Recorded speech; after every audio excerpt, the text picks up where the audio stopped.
اعوذ باللہ من الشیطان الرجیم بسم اللہ الرحمن الرحیم ربی یسر ولا تعسر وتمم بالخیر۔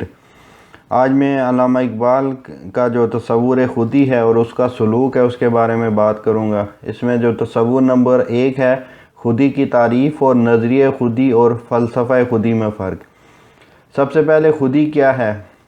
ایک دفعہ کا ذکر ہے کہ کچھ شیروں نے بیڑیوں کے غلے پر حملہ کر کے ان کو چیرنا پھاڑنا شروع کر دیا، تو ان میں سے ایک سمجھدار بھیڑ نے ان کو روکا اور ان سے بات چیت کی درخواست کی۔ شیروں سے اجازت ملنے پر اس نے کہا کہ یہ ضروری ہے کہ تم چیر پھاڑ ہی کرتے رہو، کبھی ہماری طرح زندگی گزار کے دیکھو، ہم گھاس پھوس پر گزارا کر لیتی ہیں اور کسی کو نقصان بھی نہیں پہنچاتی۔ شیر جو اپنی مشقت طلب زندگی سے تنگ آ چکے تھے، انہیں یہ نصیحت پسند آئی، چنانچہ انہوں نے بھیڑوں کے ساتھ رہنا شروع کر دیا۔ آہستہ آہستہ وہ اپنا شکار کرنا بھی بھول گئے، دانتوں کی تیزی ختم ہو گئی اور آنکھوں کی میں جو شعلے نظر آتے تھے وہ بھی ختم ہو گئے اور ڈالنا بھی بھول گئے۔ نتیجہ یہ نکلا کہ اب وہ دیکھنے میں تو شیر تھے پر حقیقت میں بھیڑ بن چکے تھے۔ چنانچہ شیر کی خودی ہی چیرنا پھاڑنا ڈالنا ہے، جب وہ اس سے غافل ہو گیا تو دیکھنے میں تو شیر تھا، حقیقتاً بھیڑ بن چکا تھا۔ اب اس حکایت سے علامہ اقبال مندرجہ ذیل حقائق اخذ کرتے ہیں۔ نمبر 1 کہ ہر شے کی ایک اصل ہے جس پر اسے پیدا کیا گیا ہے اور وہی اس کی خودی ہے۔ غرض یہ کہ حقیقت کائنات خودی ہی ہے۔ دوسرا یہ کہ جب تک کوئی شے اپنی خودی سے آشنا رہتی ہے اس کا حقیقی وجود برقرار رہتا ہے، اور جب وہ اس سے غافل ہوتی ہے تو وہ اپنا حقیقی وجود جو ہے وہ کھو دیتی ہے۔ پھر سوال پیدا ہوتا ہے کہ انسان کی خودی کیا ہے؟ جب کائنات کی ہر شے کی اصل ہے تو پھر یہ سوال پیدا ہوتا ہے کہ پھر انسان کی اصل کیا ہے؟ اور ہر دور میں جو حقیقت انسان کے متعلق جو تصورات مختلف رہے ہیں، رامائن و مہابھارت اور اسلامی تصوف کا مرد کامل، کارلائل کا ہیرو، شوپن ہائر کا جینیس، نیچے کا فوق البشر، گوئٹے کا تصور انسان، ایکرمین کے توسط سے سامنے آیا، تو گویا کہ ہر جو ماڈل ہے اس کا جو کسی ماڈل کا اگر کوئی جینیس کا ہے ماڈل تو اس کے نزدیک افلاطون، ارسطو، نیوٹن، آئنسٹائن وغیرہ جو لوگ ہیں وہ انسان مطلوب قرار پائیں گے۔ اور کوئی طاقت کو جو ہے وہ ایک مرد کامل کی نشانی سمجھتا ہے تو اس کے نزدیک اٹیلا، چنگیز اور سکندر جیسے لوگ انسان مطلوب قرار پائیں گے۔ اور جیسے نیچے کے نزدیک نیپولین کسی حد تک جو اس کا انسان مطلوب کا تصور تھا اس کے قریب تر تھا وہ۔ اگر ماڈل دنیا سے بے رغبتی ہے تو گوتم بدھ، بایزید بسطامی، جنید بغدادی جیسے لوگ انسان مطلوب قرار پائیں گے۔ اب علامہ اقبال کے نزدیک انسان کی خودی کیا ہے؟ اقبال اس سوال کا جواب خود تلاش کرنے کی کوشش نہیں کرتے، بلکہ ان کے نزدیک یہ مسئلہ جو ہے اللہ تعالیٰ نے خود ہی حل کر دیا ہے۔ آدم علیہ السلام سے لے کر رسول اکرم تک جتنے بھی انبیاء و رسول مبعوث ہوئے ہیں جنہیں اللہ تعالیٰ نے مثالی انسان بنا کر بھیجا، چنانچہ انسان کی اگر کوئی اصل ہو سکتی ہے تو وہ یہی انبیاء و رسول علیہم السلام ہیں۔ قرآن کا ایک عام مقام جس سے اس نظریے کی وضاحت ہوتی ہے، وَالتِّینِ وَالزَّیْتُونِ وَطُورِ سِینِین وَھَٰذَا الْبَلَدِ الْأَمِینِ لَقَدْ خَلَقْنَا الْإِنسَانَ فِی أَحْسَنِ تَقْوِیمٍ ثُمَّ رَدَدْنَاهُ أَسْفَلَ سَافِلِینَ۔ سورہ 3 آیت 1 سے 5 ہے۔ قسم ہے انجیر و زیتون کی اور طور سینا کی اور اس پرامن شہر مکہ کی، ہم نے انسان کو بہترین ساخت پر پیدا کیا، پھر اسے الٹا پھیر کر ہم نے سب نیچوں سے نیچ کر دیا۔ ان آیات میں ان جگہوں کی قسم کھائی گئی ہے جہاں انبیاء و رسول علیہ السلام آباد رہے۔ انجیر و زیتون کی جو زمین ہے اس سے ارض مقدس فلسطین مراد ہے، طور سینین سے حضرت موسیٰ علیہ السلام کا علاقہ مراد ہے، اور بلد امین سے رسول پاک صلی اللہ علیہ وسلم کا علاقہ مراد ہے۔ اور یہ تمام جگہیں شاہد ہیں کہ اللہ تعالیٰ نے انسان کو اعلیٰ تقویم پر پیدا کیا ہے، اس کے بعد پھر اللہ اسے نچلوں میں سے نچلا کر دیتے ہیں۔ اب نظریہ خودی اور فلسفہ خودی میں فرق۔ حکمت اقبال میں ڈاکٹر رفیع الدین لکھتے ہیں کہ عرصہ دراز تک اقبال کا مطالعہ کرنے کے بعد میں اس نتیجے پر پہنچا ہوں کہ اقبال کے تصورات علمی اور عقلی اعتبار سے نہایت برجستہ، زوردار، درست اور ناقابل تردید ہیں، اور اگرچہ یہ تصورات اس کی نظم و نثر کی کتابوں میں جا بجا بکھرے ہوئے ہیں، تاہم ان میں ایک عقلی اور علمی ربط موجود ہے۔ اور اس کی وجہ یہ ہے کہ وہ سب کے سب صرف ایک تصور سے ماخوذ ہیں جسے اقبال خودی کا تصور کہتے ہیں۔ لہذا اقبال کی تشریح کا مطلب یہ ہونا چاہیے کہ خودی کے مرکزی جو تصور کے ساتھ اس کے دوسرے تمام تصورات کے علمی اور عقلی ربط کو واضح کیا جائے، اور اگر ایسا کرنے کے بغیر اس کی کوئی تشریح کی جائے گی تو وہ مسلمانوں کے لیے بالعموم اور غیر مسلموں کے لیے بالخصوص پوری طرح سے قابل فہم اور تسلی بخش نہیں ہو سکے گی۔ دراصل اس وقت بھی اقبال کے خیالات کی علمی اور عقلی ترتیب اور تنظیم مہیا نہیں کی گئی۔ دوسرے الفاظ میں میرا نتیجہ یہ تھا کہ اقبال کا فلسفہ دنیا کے اور بڑے بڑے فلسفوں کی طرح بالقوہ انسان اور کائنات کا ایک مکمل اور مسلسل فلسفہ ہے، جس کا امتیازی وصف یہ ہوتا ہے کہ اس کے تصورات میں ایک عقلی اور منطقی ترتیب اور تنظیم موجود ہوتی ہے جو اسے مؤثر اور یقین افروز بناتی ہے، اور اس بات کی شدید ضرورت ہے کہ اقبال کے تصورات کی مخفی عقلی ترتیب اور تنظیم کو آشکارا کر کے اس کے فکر کو ایک مکمل نظام حکمت فلاسفیکل سسٹم کی شکل دی جائے، تاکہ وہ نہ صرف پاکستان کے اندر پوری طرح قابل فہم بن جائے بلکہ دنیا کے آخری باطل شکن عالمگیر فلسفے کی حیثیت سے دنیا کے علمی حلقوں میں اپنا مقام حاصل کر سکے۔ تصور نمبر 2 ہے تعمیر خودی اور اس کا سلوک۔ تعمیر خودی کا عملی اور انقلابی تصور۔ نظریہ خودی اور فلسفہ خودی کے فرق کو سمجھنے کے بعد یہ واضح رہے کہ اس جو لیکچر کا مقصد نظریہ خودی کی وضاحت ہے، نہ کہ فلسفہ خودی کی۔ اب نظریہ خودی کو پیش کرنے کے بعد اقبال نے جو غیر معمولی تصور پیش کیا وہ تعمیر خودی کا عملی اور انقلابی تصور تھا۔ اقبال کے نزدیک انسان کی خودی اپنے اصل مقام جس کا ذکر پہلے ہو چکا ہے سے گر جاتی ہے۔ اس کی بہت سی وجوہات ہیں، مثلا جینیٹک انفلوئنس، جینیاتی اثر، پیرنٹل انفلوئنس والدین کا اثر، انوائرمنٹل انفلوئنس ماحول کا اثر۔ اب اگر اقبال کے نظریے خودی کے ضمن میں دیکھیں تو یہ بات واضح ہوتی ہے کہ انسان کی شخصیت تو بنی بنائی ہوتی ہے۔ رسول اللہ کی حدیث میں بھی یہی وضاحت ہے کہ ہر بچہ اپنی فطرت پر پیدا ہوتا ہے، یہ اس کے ماں باپ ہیں جو اسے یہودی، نصرانی یا صابی بناتے ہیں۔ یہ 3 اثرات دراصل انسان کی شخصیت کو بناتے نہیں ہیں بلکہ بگاڑتے ہیں۔ فرق صرف یہ ہے کہ کسی شخص کو کیسے حالات میں پیدا کیا گیا ہے اور کن حالات میں اس کی پرورش ہوئی ہے۔ اس پر یقیناً انسان کا کوئی عمل دخل نہیں۔ وہ جب ہوش سنبھالتا ہے تو اس سے پہلے ہی یہ اثرات اس کی شخصیت پر پڑ چکے ہوتے ہیں۔ کس کو کیسے حالات ملتے ہیں اس سے کسی کو کوئی غرض نہیں ہونا چاہیے، کیونکہ حساب کتاب بھی اسی کے مطابق ہی ہوگا۔ لیکن اقبال کے نزدیک ایک چیز جو شخص کو یکساں دی گئی ہے وہ اپنے مقصد کو پانے کی آرزو ہے۔ انسان کوئی بھی مقصد بنا لے، چاہے کسی بھی حالت میں ہو، اس کو حاصل کرنے کی آرزو اور جذبہ اس میں باقی انسانوں کی طرح برابر موجود ہوتا ہے۔ اسی تناظر میں اقبال تعمیر خودی کا نظریہ پیش کرتے ہیں اور انسان کو وہ سلوک دیتے ہیں جس کے ذریعے وہ اپنا کھویا ہوا مقام دوبارہ پا سکتا ہے۔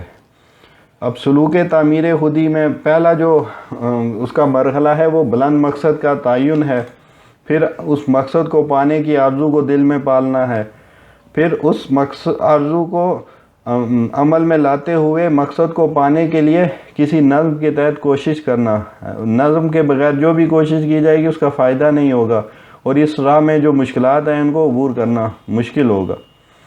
تو اس مقصد جتنا بلند ہوگا آزمائشیں بھی اتنی سخت ہوں گی، اور اس راہ میں اپنے آپ کو کھڑا رکھنے کے لیے یقین محکم چاہیے جو 2 ذرائع سے حاصل ہوتا ہے۔ علم یعنی راستے کا علم جس میں مشکلات پیش آنے والی ہیں، اور دوسرا ہے عشق۔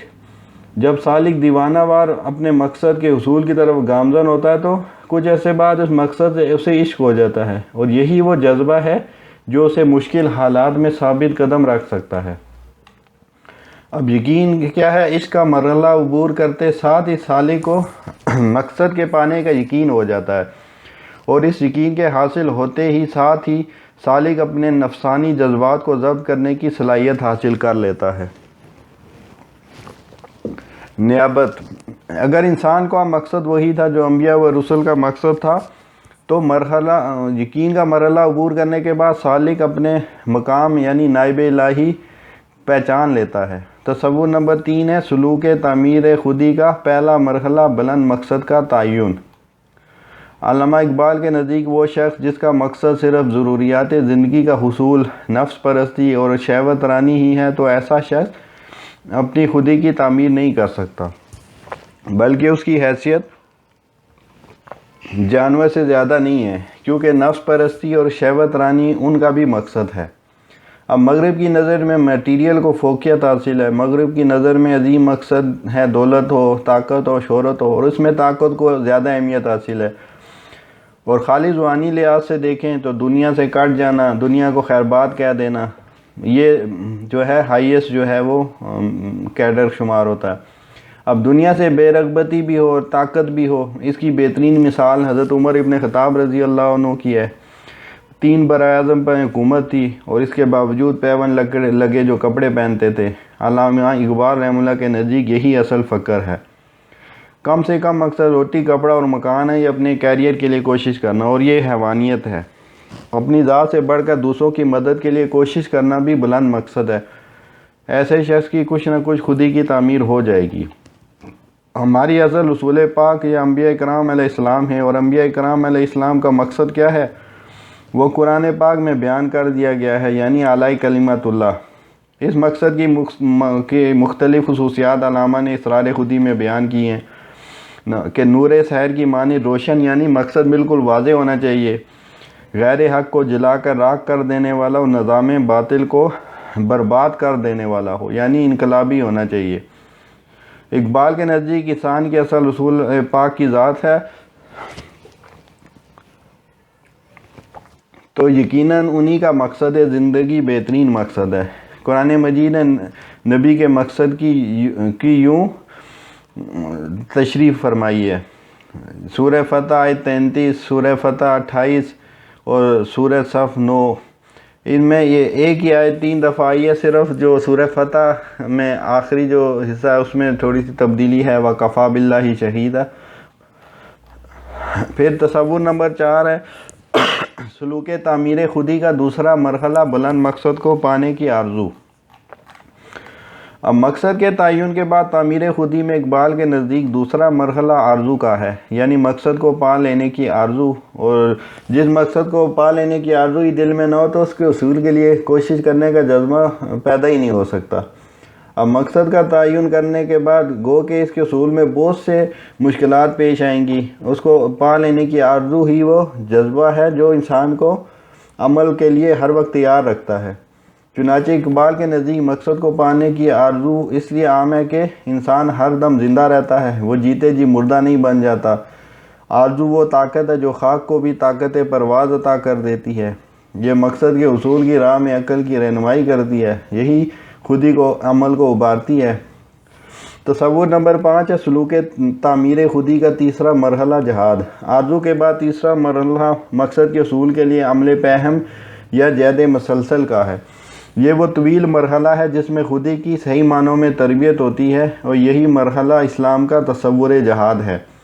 مقصد چاہے کوئی بھی ہو، اس کے حصول میں مشکلات و دشواریاں ضرور آتی ہیں، اور ان کے خلاف سالک کو جہاد کرنا پڑتا ہے، اور اس دوران ہو سکتا ہے کہ ایسے حالات بھی ہیں کہ اسے اپنی جان کا نذرانہ پیش کرنا پڑے، لیکن اس کے باوجود اس سے گریز کرنے کی کوئی گنجائش نہیں۔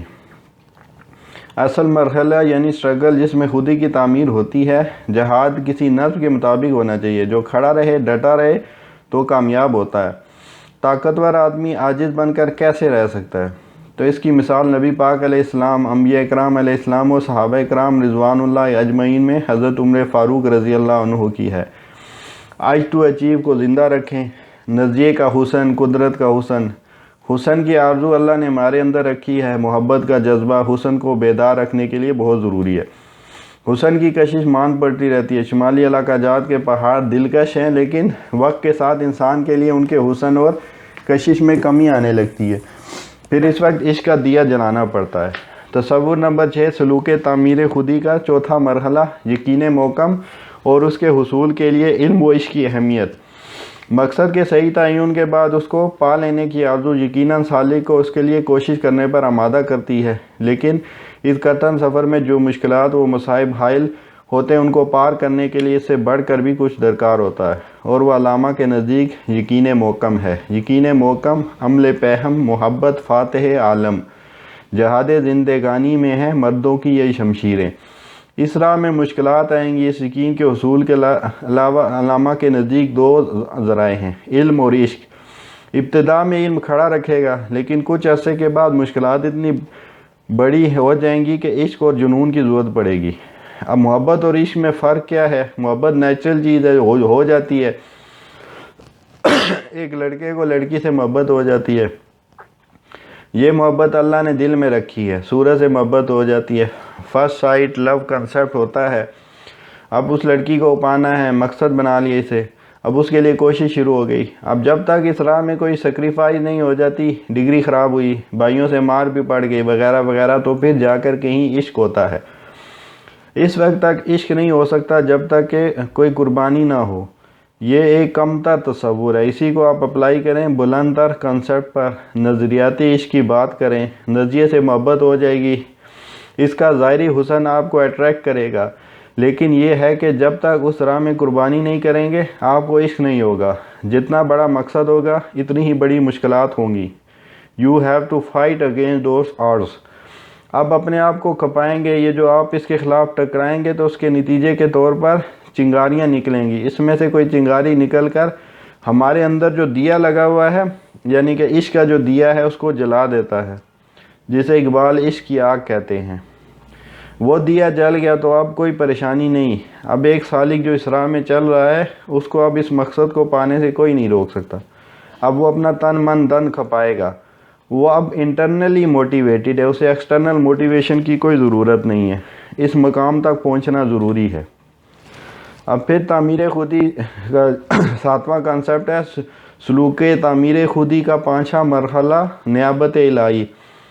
یقین کا مرحلہ طے کرتے ہی سالک نیابت الہی پر فائز ہو جاتا ہے۔ جیسا کہ بیان ہوا ہے، جو جتنا عشق کے مراحل طے کرتا ہے وہ اتنا ہی محکم یقین حاصل کر لیتا ہے، اور جتنا یقین مضبوط ہوتا ہے اتنا ہی مقام نیابت الہی کا شعور حاصل ہوتا ہے۔ نیابت الہی ایک بلند مقام ہے، یہی انسان کی اصل ہے، اس لیے وہ اس دنیا میں بھیجا گیا ہے، اور یہی وجہ تھی کہ اس کو مسجود ملائکہ بنایا گیا۔ اب اس کو ایک سادہ مثال سے سمجھ سکتے ہیں کہ ملٹری اکیڈمی میں جتنے بھی کیڈٹس جاتے ہیں سب کو ایک جیسی ٹریننگ اور تربیت دی جاتی ہے، اور لیکن اس میں جو بلند مقام، جو جتنی اچھی طرح سے ان مراحل اور اس ٹریننگ میں کامیابی حاصل کرتا ہے، وہ اتنا ہی بلند مقام حاصل کر لیتا ہے۔ کوئی جو ہوتا ہے وہ میجر کے رینک تک جائے گا، کوئی کرنل تک، اور جو ان میں جو سب سے زیادہ اہلیت رکھتا ہوگا وہ جو ہے ساری فوج کا چیف بن جائے گا۔ لیکن جب وہ اس میں داخلہ لیتے ہیں تو اس وقت سب کو چیف بننے کا جو موقع ملتا ہے، لیکن جو زیادہ محنت کرتا ہے وہ اس کو پا لیتا ہے، اور یہی معاملہ نیابت الہی کا ہے۔ اب دنیا ایک اکیڈمی ہے جس میں انسانوں کو بھیجا جاتا ہے، اور ان کی تربیت کا ایک نظام اللہ تعالیٰ نے اپنے انبیاء و رسول کے ذریعے سے واضح کر دیا ہے، اور جو ان طے شدہ مراحل سے گزرتا ہے اور جتنا بہتر انداز میں گزرتا ہے وہ اتنا ہی اعلیٰ مقام پا لیتا ہے، اور اتنے ہی زیادہ فرشتے اس کے حکم کی تعمیل میں لگا دیے جاتے ہیں۔ فضائے بدر پیدا کر فرشتے تیری نصرت کو اتر سکتے ہیں گردوں سے قطار اندر قطار۔ تصور نمبر 8، سلوک تعمیر خودی میں قرآن کی اہمیت۔ تعمیر خودی کے ان مراحل میں علامہ ذکر و فکر کا سرچشمہ قرآن کو ہی قرار دیتے ہیں، اور یہ بات کسی کو نہیں معلوم کہ مومن قاری نظر آتا ہے، حقیقت میں ہے قرآن۔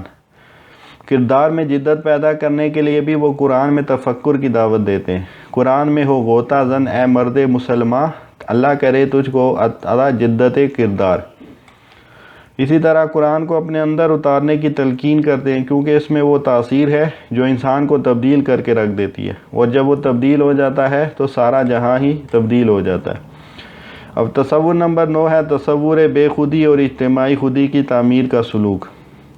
خودی کے ضمن میں علامہ نے جو ایک اور غیر معمولی تصور پیش کیا وہ ان کا تصور بے خودی تھا۔ علامہ کے نزدیک خودی تنہا اپنی تعمیر و تشکیل کے مراحل طے نہیں کر سکتی، بلکہ مقصد کی خاطر وہ دوسری خودیوں کے ساتھ علاق کرتی ہے، اور اس کی سب سے بڑی وجہ انسان کی فطرت ہے کہ یہ تنہا نہیں رہتا، یہ لازماً کسی جماعت، کسی معاشرے، کسی قوم یا ملت کا فرد ہوتا ہے۔ چنانچہ انسان کا کمال صرف انفرادی تعمیر و تشکیل میں ہی نہیں، بلکہ یہ ایک عالمگیر ملت تشکیل دینے میں بھی ہے۔ جس کی بنیاد حریت، مساوات اور اخوت بنین و انسان پر ہو۔ علامہ اس کو یوں واضح کرتے ہیں: افراد کے ہاتھوں میں ہے اقوام کی تقدیر، ہر شخص ہے ملت کے مقدر کا ستارہ۔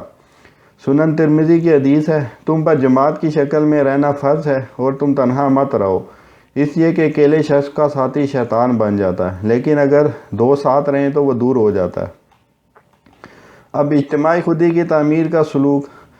علامہ کے نزدیک اجتماعی خودی کی تعمیر کے بھی وہی مراحل ہیں جو انفرادی خودی کی تعمیر کے ہیں، بلکہ حقیقتاً جیسا کہ ہم بیان کیا ہے کہ یہ اسی کا ایک تسلسل ہے۔ چنانچہ علامہ اجتماعی خودی کی تعمیر میں پہلا مرحلہ مقصد کے تعین کو اقرار دیتے۔ اصل میں خودیوں کے ہلاک کا بھی اصل سبب ان کے مقصد کا ایک ہونا ہوتا ہے۔ مختلف مقاصد کے لیے عمل پیرا خودیاں ایک دوسرے کے ساتھ نہیں مل سکتی۔ جب ایک مقصد اور ایک نصب العین والے اکٹھے ہو جاتے ہیں تو ان میں ایک وحدت آ جاتی ہے۔ یہی وحدت پختہ اور پائیدار ہو جاتی ہے تو ملت کی شکل اختیار کر لیتی ہے۔ چنانچہ علامہ کے نزدیک مشترکہ نصب العین ہی امت کے لیے درمیان وحدت پیدا کر سکتا ہے۔ انفرادی خودی کی تعمیر کی طرح مقصد کے بعد اگلا مرحلہ آرزو کا ہے۔ جب انفرادی خودیاں ایک مقصد کے تحت ایک دوسرے سے ملتی ہیں تو پھر یہ مجموعی طور پر اس کو لینے کی آرزو کے ذریعے اس کے حصول کے لیے گامزن ہو جاتی ہیں۔ اجتماعی خودی کی تعمیر کا اگلا مرحلہ جہاد ہے۔ اب اس جماعت کو بھی انفرادی خودی کی طرح ان کٹر مراحل سے گزرنا پڑتا ہے اور مخالف قوتوں سے ٹکرانا پڑتا ہے۔ پھر اجتماعی خودی کی تعمیر میں اگلا مرحلہ یقین کا ہے، جس کے حصول کے دو ذرائع ہیں: علم و عشق۔ انفرادی خودی کی طرح علامہ اجتماعی خودی کے لیے بھی علم و حکمت کی اہمیت کو واضح کرتے ہیں۔ اس ضمن میں وہ دو قسم کے علوم کے حصول کی تلقین کرتے ہیں، ایک علم الاشیاء یا سائنس کا اور دوسرا علم التاریخ کا۔ علامہ اقبال کے نزدیک کسی بھی قوم کی اجتماعی جد و جہد میں علم الاشیاء حاصل کر کے کائنات کی قوتوں کو تسخیر کرنے کو سب سے زیادہ فوقیت حاصل ہونی چاہیے، کیونکہ دنیا کی قیادت و سیادت کا حصول اور اس کی حفاظت اس کے بغیر ممکن نہیں۔ اب انفرادی خودی کی تعمیر کی طرح اگر مقصد وہی تھا جو رسول اکرم کا مقصد تھا، یعنی اعلی کلمت اللہ، تو پھر یہ قوم بھی نیابت الہی کے منصب پر فائز ہو جاتی ہے۔ اقبال مسلم قوم کو یہی درس دیتے ہیں کہ اگر اسی مقصد کے لیے ثابت قدمی سے کوشش جاری رکھیں اور کائنات کی قوتوں کو تسخیر کرتے رہیں تو ان کو نیابت الہی نصیب ہو جائے گی۔ سلوک تعمیر بے خودی اور قرآن۔ اقبال تعمیر بے خودی یا اجتماعی خودی کے لیے بھی قرآن کی اہمیت کو واضح کرتے ہیں۔ ان کے نزدیک مسلمانوں کے زوال کی سب سے بڑی وجہ قرآن سے دوری ہے۔ اپنی مشہور نظم جواب شکوہ میں فرماتے ہیں: وہ زمانے میں معزز سے مسلمان ہو کر اور تم خوار ہوئے تاریک قرآن ہو کر۔ تصور نمبر 10 ہے سلوک تعمیر خودی قرآن اور سنت کی روشنی میں۔ اب اس میں سب سے پہلے مقصد کہ حضور صلی اللہ علیہ وسلم کا مقصد زندگی قرآن پاک میں 3 مقامات پر تقریباً ایک ہی الفاظ سے دہرایا گیا ہے۔ پھر مقصد کو پا لینے کے لیے ساتھ ہی حضور اکرم صلی اللہ علیہ وسلم بحکم اللہ اس کو حاصل کرنے کی آرزو کے تحت سرگرم عمل ہو گئے۔ پھر جہاد یعنی کہ ایک نظم کے تحت اس طویل اور منظم جد و جہد میں انہیں بہت سے دشوار اور صبر آزما ادوار سے گزرنا پڑا۔ انہیں جادوگر، کاہن، شاعر کہا گیا، پھر ان پر جسمانی تشدد کی کوشش کی گئی، یہاں تک کہ ان کو معاذ اللہ قتل کرنے کی بھی منصوبے بنائے گئے۔ غرض یہ کہ اس راہ میں حائل رکاوٹیں اور مشکلات اتنی کٹن تھی کہ رسول اکرم کو بھی گاہے بگاہے آیات قرآنیہ کے ذریعے سے حوصلہ افزائی کی گئی۔ پھر اس کے بعد علم۔ اس ضمن میں سب سے عام علم جو حضور صلی اللہ علیہ وسلم کو دیا گیا وہ علم تاریخ تھا۔ سابقہ اقوام میں سے نوح، عاد، ثمود، لوط، مدین اور فرعون کے واقعات قرآن میں کثرت سے نقل کیے گئے ہیں، جن کا مقصد تسلی دینا تھا۔ پھر ہے عشق۔ دوسرے قسم کا علم جو اس ضمن میں حضور صلی اللہ علیہ وسلم کو دیا گیا وہ کامیابی کی بشارتوں کا غیبی علم تھا، جیسا کہ قرآن میں بھی بیان کیا گیا ہے۔ علم کے نتیجے میں مقصد کو پانے کا کچھ یقین اور رسول اکرم صلی اللہ علیہ وسلم کا مشکلات کو برداشت کرنا اور مقصد کے عشق سے سرشار ہونا، یہاں تک کہ طائف کے موقع پر ثابت قدمی کی شاندار مثال۔ تو اس سے یقین اور ضبط نفس اور نیابت الہی نصیب ہوئی۔ طائف وہ مقام تھا جب باقاعدہ اللہ تعالیٰ کی مدد ملک الجبال کی صورت میں ظاہر ہوئی۔ پھر معراج کا واقعہ پیش آیا جس میں رسول اللہ کو اللہ تعالیٰ کی بڑی بڑی آیات کا مشاہدہ کروایا گیا۔ یہی ان کی زندگی کا مقام تھا جہاں انہوں نے یقین کی بلند ترین منازل طے کی۔ واقعہ طائف نبی پاک کی مشکلات کا کلائمیکس تھا، اور غزوہ احزاب صحابہ کی بطور جماعت مشکلات کا کلائمیکس تھا۔ نبی پاک نے وہیں بشارت دے دی تھی کہ کیسر گیا، کسرا گیا، اب یہ کبھی تم پر چڑھ کر نہیں آئیں گے، اب تم ہی ان پر حملہ کرو گے۔ مشرکین مکہ کے حوالے سے کہہ دیا کہ اب یہ تم پر کبھی حملہ نہیں کر سکیں گے، یہ ان کا تم پر آخری حملہ ہے۔ پھر تصور نمبر 11 سلوک تعمیر خودی اور علامہ اقبال، سوز و ساز اور نوا۔ اقبال بڑا اپڈیشک ہے، من باتوں میں مو لیتا ہے، گفتار کا یہ غازی تو بنا، کردار کا غازی بن نہ سکا۔ اقبال خود اعتراف کرتے ہیں فکر کی بنسبت وہ عمل میں کمزور رہے، پر ان کا یہی موقف تھا کہ انسان اپنی بساط کے مطابق عملی کوشش تو کرتا رہے، لیکن اگر اس کام کی وہ اہلیت اور اہمیت نہ پاتا ہو تو اسے اللہ تعالیٰ سے التجا کرنی چاہیے۔ اس کے نتیجے میں یا تو اللہ اسے اس کام کی توفیق عطا فرما دیں گے یا پھر اس کی تڑپ کو ایسی نوا بنا دیں گے جو پھر ہزاروں لاکھوں لوگوں کے دلوں کو تڑپا دے گی۔ اقبال اپنی اسی کیفیت کو یوں بیان کرتے ہیں: کیا عشق ایک زندگی مستعار کا، کیا عشق پائیدار سے ناپائیدار کا، وہ عشق جس کی شمع بجھا دے اجل کی پھونک، اس میں مزہ نہیں تپش و انتظار کا۔ میری بساط کیا ہے تب و تاب ایک یک نفس، شعلے سے بے محل ہے الجھنا شرار کا۔ کر پہلے مجھ کو زندگی جاویداں عطا، پھر ذوق و شوق دیکھ دل بے قرار کا۔ اقبال اسی نوا اور بانگ درا کے لیے مشہور نظم شکوہ میں یوں دعا گو ہیں: چاک اس بلبل تنہا کی نوا سے دل ہوں، جاگنے والے اسی بانگ درا سے دل ہوں۔ یعنی پھر زندگی نئے عہد وفا سے دل ہو، پھر اسی بادۂ دیرینہ کے پیاسے دل ہوں۔ عجمی خم ہے تو کیا ہے، میں تو حجازی ہے میری، نغمہ ہندی ہے تو کیا، لے تو حجازی ہے میری۔ دل سے جو بات نکلتی اثر رکھتی ہے، یہ دعا یقیناً قبول ہوئی اور ان کی نوا لاکھوں لوگوں کے دلوں کو گرما گئی اور گرما رہی ہے۔ کسی بھی مقصد سے عشق انسان میں ایک اور کیفیت کو جنم دیتا ہے، جسے اقبال نے کہیں سوز سے، کہیں کھٹک سے اور کہیں داغ سے تعبیر کیا ہے۔ یہ کیفیت اس وقت نصیب ہوتی ہے جب ایک عاشق مقصود کے حصول کے لیے انتھک جدوجہد کے باوجود مسلسل ناکامیوں سے دوچار ہوتا ہے، جن کے نتیجے میں اس کا دل خون کے آنسو روتا ہے اور وہ اپنے آپ کو کوستا ہے کہ وہ جدوجہد کا حق ادا نہیں کر پا رہا۔ آپ علیہ السلام کی دعوت توحید کے نتیجے میں کفار کی مسلسل بے اعتنائی پر اللہ تعالیٰ نے ان کی اس کیفیت کو ان الفاظ کے ساتھ بیان کیا ہے: فَلَعَلَّكَ بَاخِعٌ نَفْسَكَ عَلَىٰ آثَارِهِمْ إِن لَّمْ يُؤْمِنُوا بِهَٰذَا الْحَدِيثِ آسَفًا۔ سورہ کاف کی آیت ہے۔ بس اگر یہ لوگ اس بات پر ایمان نہ لائیں گے تو کیا آپ ان کے پیچھے اسی رنج میں اپنی جان ہلاک کر ڈالیں گے؟ یہ وہ کیفیت ہے جس سے انسان کو فراست نصیب ہوتی ہے، اس کے سامنے حقائق کھلتے ہیں اور راز فاش ہوتے ہیں۔ اگر مقصد سے عشق نہیں ہے تو پھر ظاہر بات ہے کہ اس کو پانے کی کرن بھی دل میں پیدا نہیں ہو سکتی۔ سلوک تعمیر خودی اور چند مثالیں۔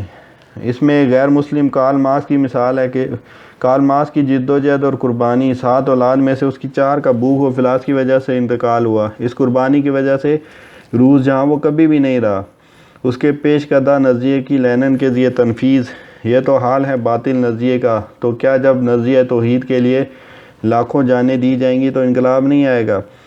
پھر دوسری مثال ہے سید قطب شہید۔